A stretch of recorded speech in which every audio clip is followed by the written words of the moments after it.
Este programa foi aprovado e liberado pelo Serviço de Censura Federal para ser exibido neste horário.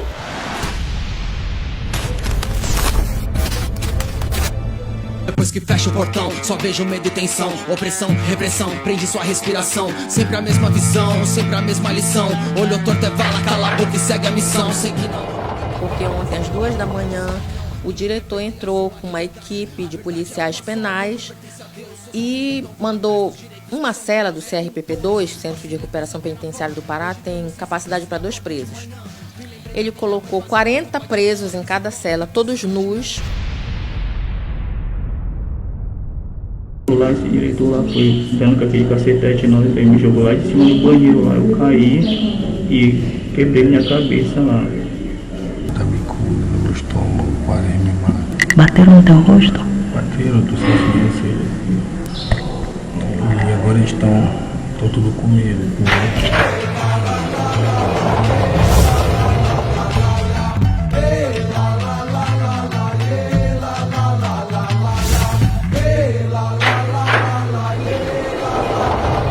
Olá, bom dia, sejam bem-vindos à 3ª temporada do programa Carol Rezende na TV. Feliz domingo para você que nos assiste também ao vivo pelas redes sociais, seja pelo nosso canal no YouTube ou pelo Facebook. Um novo tempo, uma nova temporada.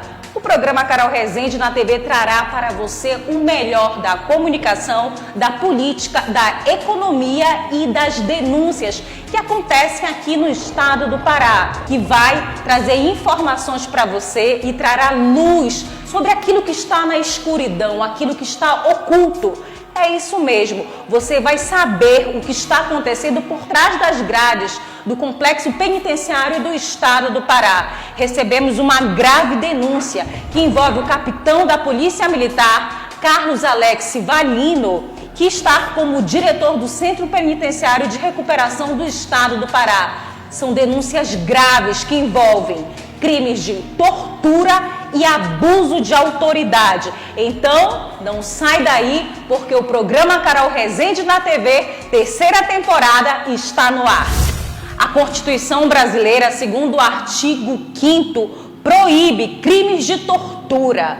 E é o que está acontecendo segundo denúncias que nós recebemos no Complexo Penitenciário do Estado do Pará. Detentos estão passando por situações de extrema gravidade, chegando até mesmo a passar fome. Segundo denúncias dos próprios detentos, eles não estão recebendo os kits que as famílias levam para os presídios.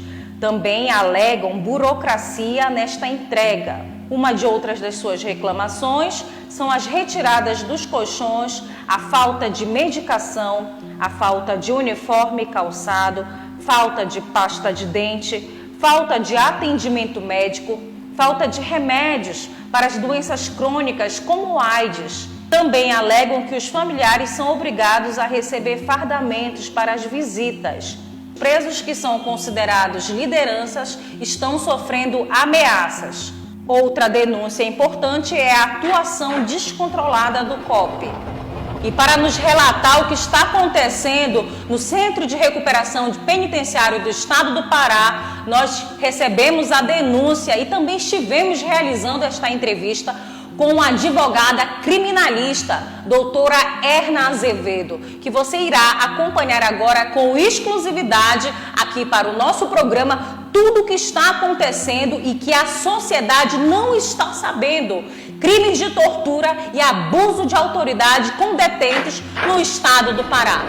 Doutora Erna, obrigada pela entrevista. Em primeiro lugar, quero parabenizá-la pela sua vida, pela sua história de vida. A doutora Erna, para quem não sabe, é uma das poucas mulheres que se atreve a defender o direito criminalista e está presente constantemente nos presídios do estado do Pará. Primeiramente, bom dia, Carol. Obrigada pela oportunidade para que nós possamos expor aqui o que de fato está acontecendo nos presídios da região metropolitana e do interior do nosso estado.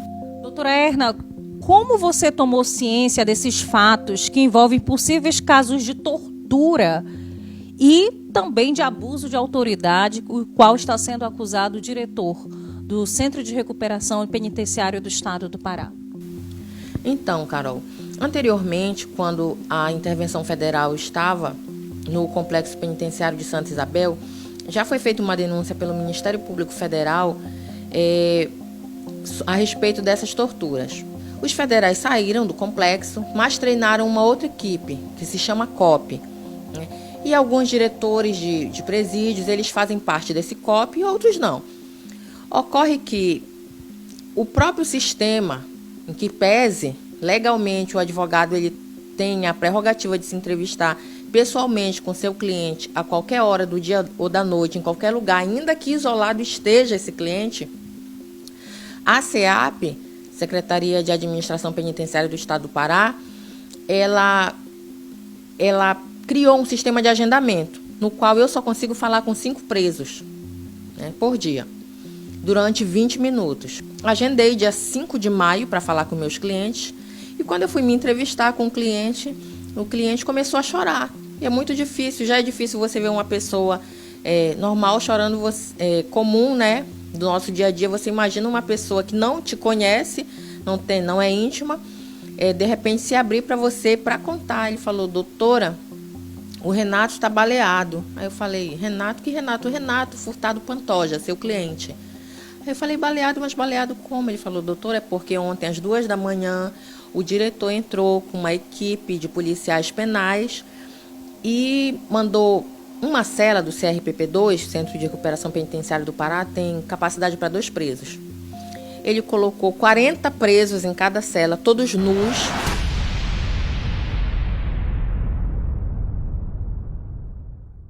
Uma cela que tem capacidade para 2 pessoas, colocou 40 presidiários, é isso? É isso mesmo. Todos nus, sentados no chão com a mão na cabeça, que eles chamam de procedimento, 2 horas da manhã. Pegando borrifadas de gás lacrimogênio, sofrendo torturas psicológicas, ameaças, e esse meu cliente levou tiros de bala de borracha. Inclusive eu tenho o laudo do IML, né, porque no momento em que eu tomei conhecimento disso, já no dia 6 eu registrei devido boletim de ocorrência para que fosse lavrado TCO, termo circunstanciado de ocorrência, e que fosse dado prosseguimento. Esse procedimento vai ser efetuado pela Delegacia de Crimes Funcionais, inclusive está sendo apurado, não só do Renato Furtado Pantoja, como do Luan Williams Freire, como do José Cleito, como de outros clientes, de outros presos, clientes de outros advogados que também foram torturados, né, sofreram essas torturas nesse dia. E isso demorou bastante tempo, não acabou nesse dia. Eles continuaram nessa cela por dias, foram 4 dias, onde era servido uma marmita para 3 presos. Aí você... Estão passando fome no presídio. Uma situação que vale a gente ressaltar, gente, aqui para esclarecer para as pessoas, que essas pessoas elas já estão cumprindo suas penas, já foram julgadas, sentenciadas, mas... Doutora Erna, é normal esse tipo de tratamento? O que a lei fala? É normal você receber tiros de bala de borracha, ficar 40 pessoas numa cela que comporta 2 pessoas? É normal você passar fome? Porque uma marmita para 3 homens, eu acredito que estão passando fome. Isso a lei permite que se haja dessa forma dentro de um sistema penitenciário? De forma alguma, não é isso que a lei prevê, né? Tem uma série de circunstâncias que a Lei de Execução Penais prevê que seja cumprida, e não é isso mesmo que tem que ser cumprido.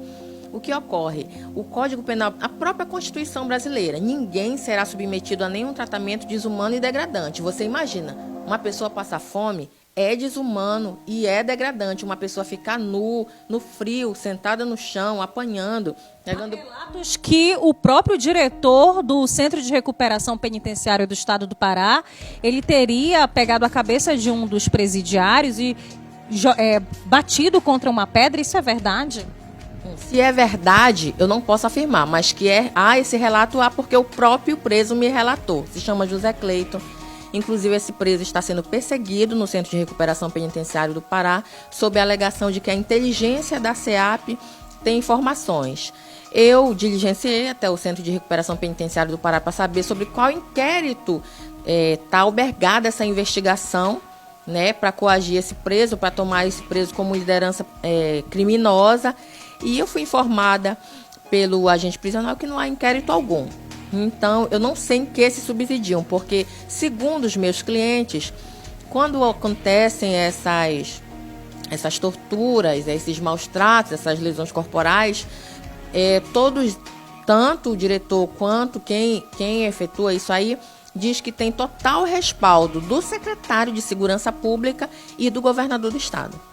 Ou seja, eles se respaldam numa autoridade para que eles possam ter essas condutas criminosas, porque, como a doutora Erna aqui está colocando, o próprio artigo 5º da Constituição brasileira prevê que crimes de tortura é considerado inafiançável, imprescritível e é um tratamento desumano e degradante. Acontece que você não é obrigado a gostar de preso, só que a lei ela não permite a pena do preso, ela é só ficar preso, é ficar preso a pena dele. Se ele foi condenado por homicídio, a pena é 6 a 20 anos.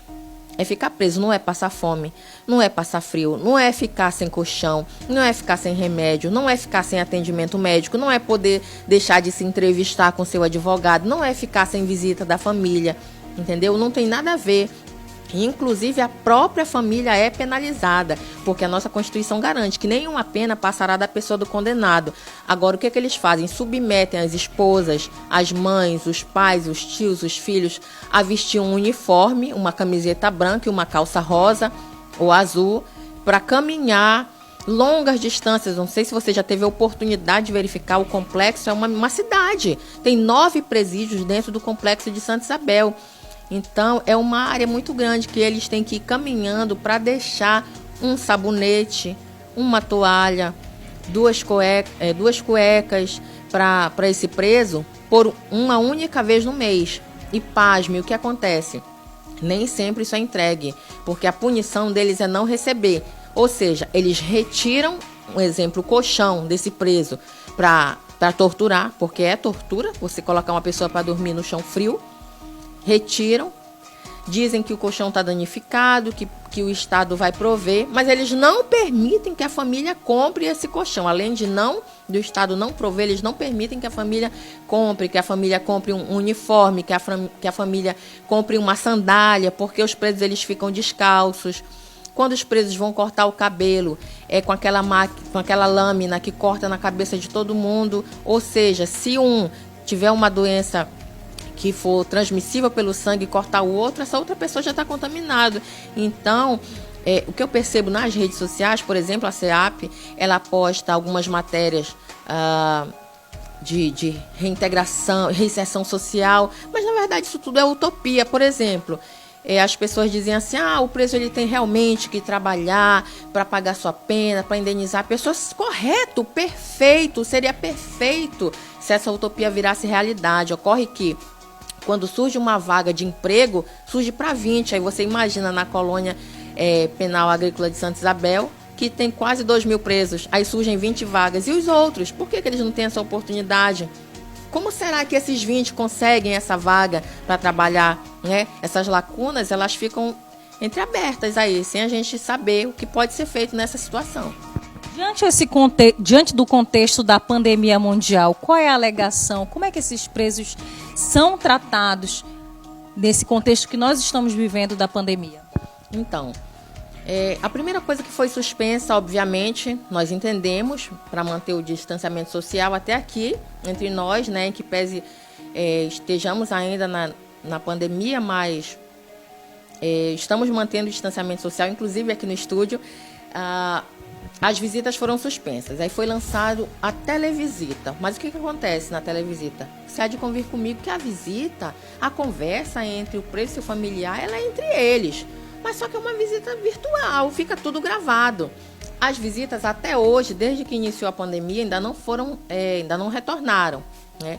Os presos do regime semiaberto, que ficam na colônia de Santa Isabel, colônia agrícola, eles estão em regime fechado, eles não estão no semiaberto, eles estão rigorosamente no regime fechado, já perderam a saída temporária do Dia das Mães, já perderam a saída temporária da Semana Santa e ainda está na iminência de não ter a saída temporária para o Dia dos Pais. Ou seja, não é dado a benesse. Por exemplo, se o preso está no semiaberto, ele tem o direito de gozar da saída temporária de 7 dias, de confraternizar com a sua família por esses 7 dias, deveria ser permitido que ele ficasse de monitoramento eletrônico, por exemplo. Mas o Estado não tem esse equipamento, mas a culpa não é do preso. O Estado ele tem que prover, não é verdade? Tem que achar, porque tem inteligência, né, no Estado, porque essa alegação deles que a inteligência nomeia as pessoas que são integrantes de facção e não deveria prover. E não proibir a pessoa de gozar desse direito, de ir para a saída temporária. Ou seja, eles tiram o direito do preso, tiram o direito da família, de filhos, de pais, de mães, de irmãos, de todo mundo de gozar desse direito para garantir a segurança, essa suposta segurança, não é verdade? A suposta segurança, porque os bandidos de verdade eles não estão presos. E por falar em segurança, eu gostaria que você compartilhasse conosco nesta entrevista qual um dos seus maiores desafios enquanto mulher. Você já foi coagida, você já sofreu ameaça. Como se dá essa situação de ser mulher e advogada criminalista dentro de um presídio? Olha, Carol, eu realmente poderia ter enveredado por qualquer ramo do direito, né? Sem falsa modéstia, eu realmente poderia ter ido ser uma advogada civilista, optar por qualquer ramo, mas aconteceu que eu estou aqui, nesse momento, como advogada criminalista, e é muito diferente do que as pessoas pensam. Os presos e presas, eles têm o maior respeito pela advogada mulher, porque a advogada mulher, ela passa credibilidade para o preso. A advogada mulher, ela mistura a inteligência com a sensibilidade. Você imagina naquele contexto de tortura, naquele contexto de falta de alimentação, de tudo, você vê uma mulher, e eu não estou falando de um homem olhando para uma mulher, a mulher como se fosse uma deusa, a advogada mulher. Eles olham, ela chega arrumada, eles falam, doutora, o dia que eu fico feliz é o dia que a senhora vem me ver, porque eu vejo uma coisa boa, a senhora traz palavras positivas para a gente. Então, dos próprios presos, eu não tenho nenhuma reclamação a fazer. Ocorre que, no sistema carcerário, por exemplo, se vocês forem... Eu diligenciei hoje no presídio, eu estou sem brinco, sem anel, sem relógio, sem nada, porque é proibido a advogada usar adornos para ingressar, por exemplo, no Centro de Recuperação Penitenciário do Pará 2. Mas as agentes penais, elas usam brincos, elas usam todos esses adornos, ou seja, intrinsecamente está dizendo que está criminalizando a conduta do advogado, dizendo que o advogado ou a advogada ele pode levar alguma coisa ilícita para dentro do presídio. Inclusive eu temo pela minha própria vida. Você imagina eu chegar aqui numa rede de abrangência nacional, num programa com credibilidade como é o seu, fazer uma denúncia séria dessa, né, dar a cara a tapa para todo mundo ver o que está acontecendo, é muito perigoso e você sabe disso. O que a lei prevê sobre pessoas que cometem crimes de tortura, que isso é inadmissível na nossa sociedade? O crime de tortura é um crime inafiançável, imprescritível. Então, assim, essas pessoas que estão cometendo agora, no afã dos seus cargos, não sei, motivadas pelo quê, eu quero mandar esse recado para elas. Ainda que não seja hoje, ainda que o diretor desse presídio ainda não tenha sido afastado, ou uma chefe de segurança, por exemplo, do presídio feminino, ou de qualquer outro presídio, que esse crime ele não prescreve. Por exemplo, aqui eu tenho em mãos o documento da falta de preparo da SEAP. Um preso, ele estava com o regime semiaberto há 1 ano esperando por um exame criminológico, que agora eles chamam de CTC. 1 ano, o direito dele de progredir para o regime semiaberto já tinha chegado. Ele esperando por esse exame que é feito por profissionais da SEAP, um psicólogo, um pedagogo, uma enfermeira, um médico. E esse preso faleceu dia 15 de julho. Faleceu dentro do complexo penitenciário. E essa família não sabia nem que ele estava doente, só foi avisada que ele faleceu. Você imagina, isso pode acontecer com qualquer um de nós. Você pode estar ali dirigindo o seu carro, você pode atropelar uma pessoa e você vai ser preso. Acabou a tua vida, mesmo tu sendo uma boa pessoa, acabou a tua credibilidade. Tu vai para lá junto com pessoas que cometem homicídio, com traficantes, tu vai para lá com todo mundo. A porta da cadeia, ela está aberta para todos nós. todos nós, ninguém está livre disso. Mas eu quero deixar claro que, inclusive, as pessoas que cometem torturas, elas também têm direito à defesa, têm direito a um advogado. Como eu disse, são relatos dos meus clientes. Você me perguntou se eu tinha certeza. Eu tenho certeza dos relatos. Os relatos foram feitos por mim e eu tenho certeza. Eles são as próprias testemunhas. Então, se eles continuarem vivos para testemunhar, né, ainda bem que são muitos, a testemunhar com relação a esses fatos, nós vamos chegar à verdade real, porque é isso que o direito busca.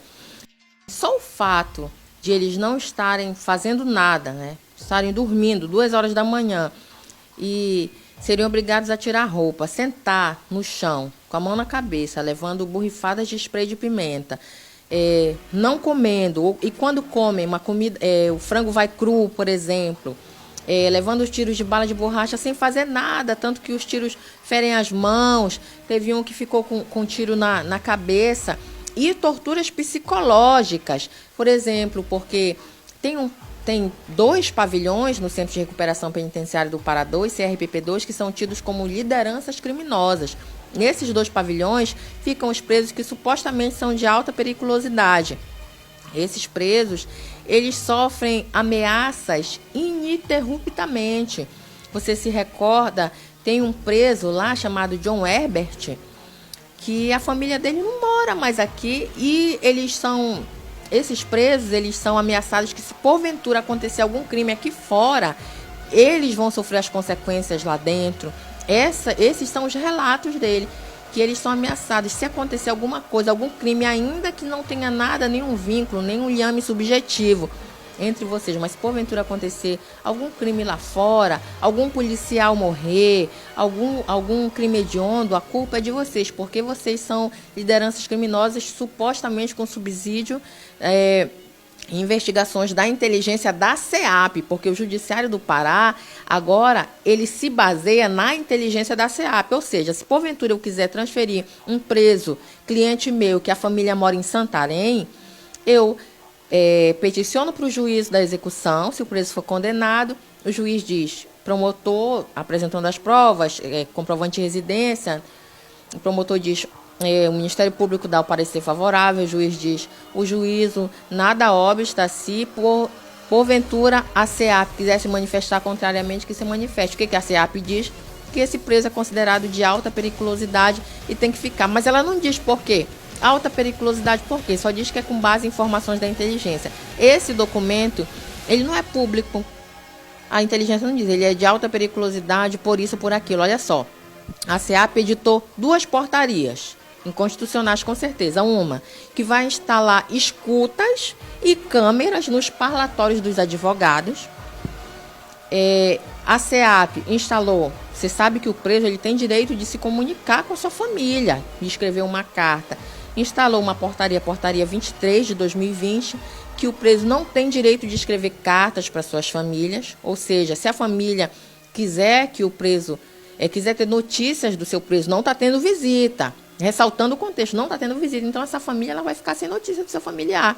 Se ela não constituir um advogado para que ele diligencie e faça essa entrevista vigiada, porque fica um agente na porta do parlatório ouvindo tudo que o advogado fala com seu cliente, Isso está prescrito dentro do direito? Isso pode acontecer? Não, jamais. O advogado ele tem que se entrevistar em particular com seu cliente. Fica um agente prisional e eles dizem, eu estou cumprindo ordem, na porta, em pé, ouvindo toda a entrevista do advogado com seu cliente, porque a família não tem visita, não tem informações do seu parente, que é uma pessoa privada de liberdade, e ela constitui um advogado para que ele diligencie até aquela casa penal, para ter informações dessa pessoa.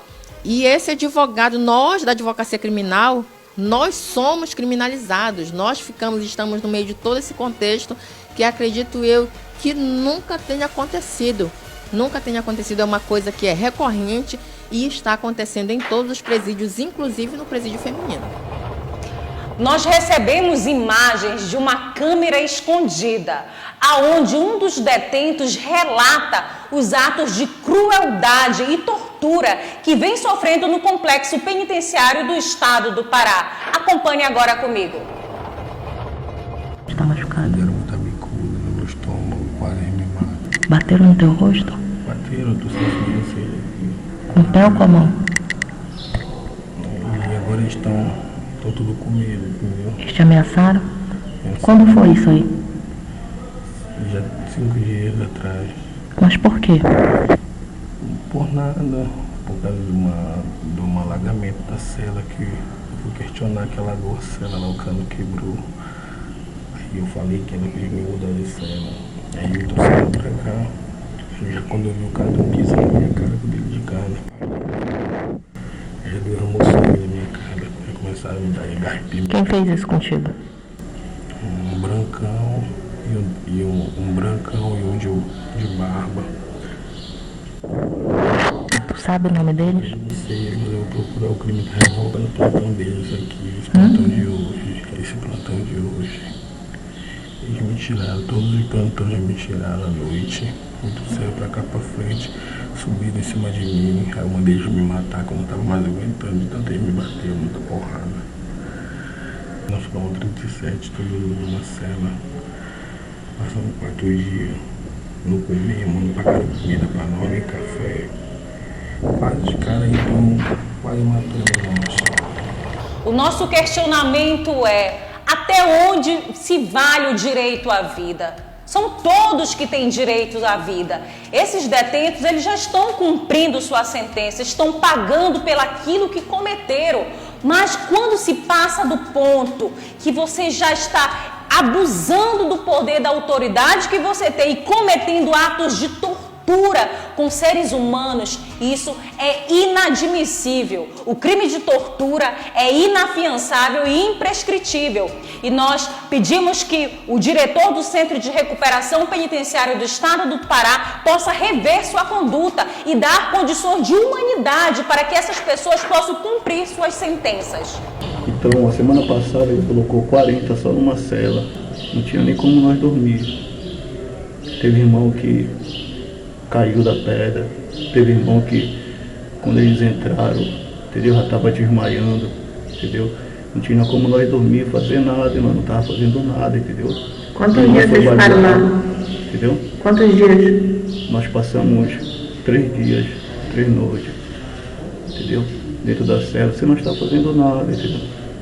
Aí o que acontece, quando foi ontem, ele veio ameaçar nós e disse que segunda-feira ele vai fazer a mesma coisa e pior, entendeu? Vai fazer pior, porque ele quer celular.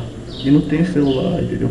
Ele está espancando o irmão aí no ano. Ainda não fez corpo de delito, cara? Ainda não fiz corpo de delito, não, que ainda não tiraram. Mostra aí tua cabeça. Ainda tá até meio aberta. Como foi que isso aconteceu? Vira pra mim. Sim, jogaram lá da pedra lá. Quem fez isso? Tirar todo mundo lá, o diretor. Aí caiu lá de cima, lá dentro do banheiro, lá de cabeça no chão. Ele te puxou de cima da pedra? E para encerrarmos o programa de hoje, eu gostaria de deixar uma mensagem de fé e esperança. Talvez você que está assistindo o nosso programa esteja encarcerado, atrás das grades, não tem mais expectativa de um dia voltar a sorrir e ser feliz. Eu quero te falar de um Deus que perdoa os nossos pecados. Um Jesus que salvou um bandido que estava sendo crucificado na cruz. Todos nós vamos arcar com as consequências dos nossos erros, isso é um fato. Deus, ele não vai nos tirar as consequências dos nossos atos. Contudo, ele pode nos dar fé, esperança e é o principal, a nossa salvação e a esperança de dias melhores. Eu gostaria aqui de deixar uma mensagem de fé, esperança, força, principalmente para as famílias desses presidiários que sofrem ao ver seu ente querido, ao ver seu filho, seu esposo, seu marido encarcerado. Tenha fé, tenha muita fé em Deus, que Ele pode mudar o destino de qualquer pessoa. E Ele está sempre apto a nos perdoar pelos nossos pecados e a nos dar um novo tempo, novos recomeços. E nós vamos nos despedindo de você nesse domingo e lembrando que temos um canal no YouTube onde você pode estar se inscrevendo agora mesmo e revendo este programa. Também temos uma página no Facebook, Programa Carol Rezende. Eu aguardo por vocês até o próximo domingo. Até lá!